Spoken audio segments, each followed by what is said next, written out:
Hi friends, welcome back to 5 Minute Modern. My name is Cindy, and today we're discussing the most controversial architectural style in history, Brutalism.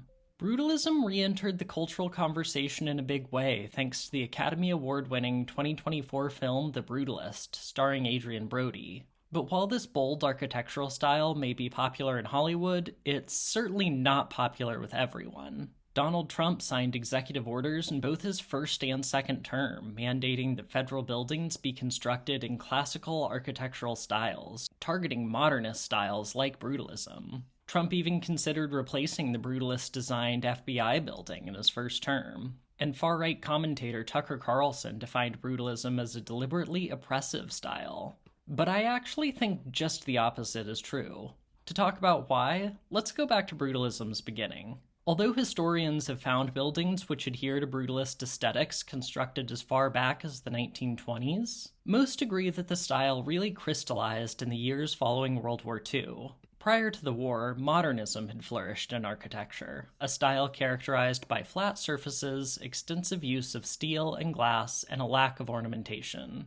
But as the 1940s got underway, critics like historian Siegfried Giedion and architect Louis Kahn began arguing against modernism, which they saw as dull and effete, and in favor of introducing greater endurance and fortitude in new buildings. In the latter half of the decade, Swedish architects Bengt Edman and Lennart Holm constructed the Villa Goth, a house characterized by its imposing brick facade and clearly visible construction elements.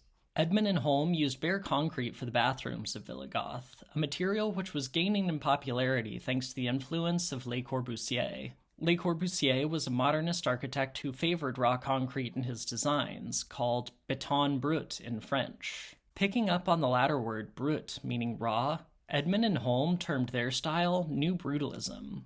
Shortly thereafter, the Brutalist style migrated to Britain, where it was soon taken up by avant-garde architects Alison and Peter Smithson.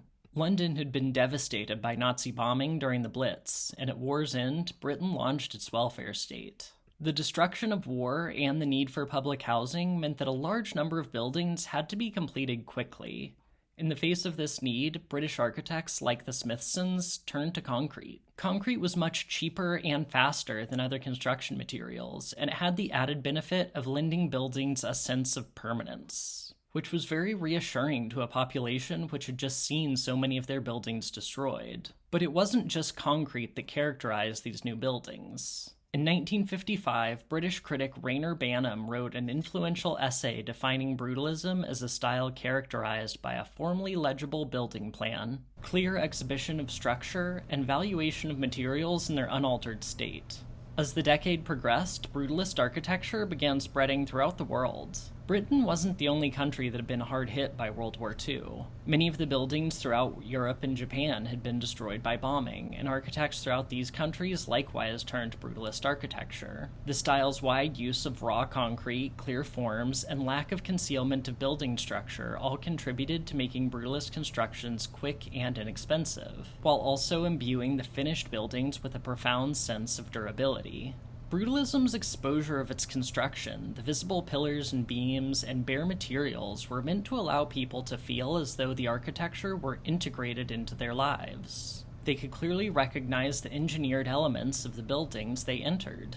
At the same time, the uniformity of the materials fostered a sense of egalitarianism. Brutalism's egalitarian ideal and integration of construction elements into the daily lives of lay people aligned perfectly with the ideals of the communist nations of the Eastern Bloc. For these countries, Brutalist architecture was part of a utopian project in building a society of total equality. Today, Brutalism is most closely identified with Eastern Europe, but in reality, the style flourished throughout the globe. Just as Brutalism represented a break with the destruction of World War II in Europe and Japan, in North Africa and India, Brutalist architecture was adopted to symbolize a break with the colonial powers which were expelled from those countries. In South America, architects developed their own unique styles of Brutalism to symbolize the rising economies and ambitions of their countries. Whether Brutalism symbolized a break with colonial violence, economic exploitation and underdevelopment, or the devastation of war, for nearly all the countries who adopted the style, it signified a brighter future. This is perhaps what lends Brutalist buildings their futuristic quality. They were designed to be ahead of their time, looking forward, not back. I think the tragic irony of Brutalism is that, in spite of these futuristic designs, the style now feels stuck in the past. To some extent, all visions of the future end up looking dated in retrospect, but Brutalism has been hit particularly hard by this effect.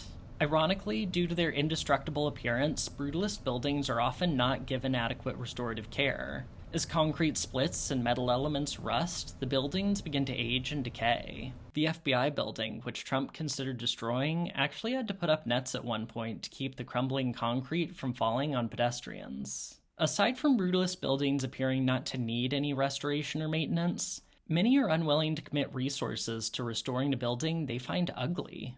The defining elements of Brutalism separate it from nearly all other architectural styles, meaning that to many, these buildings appear strange and ugly. But personally, I find Brutalist architecture to be singularly striking, expressing an unorthodox aesthetic that recognizes the beauty of raw materials and sharply defined geometric forms.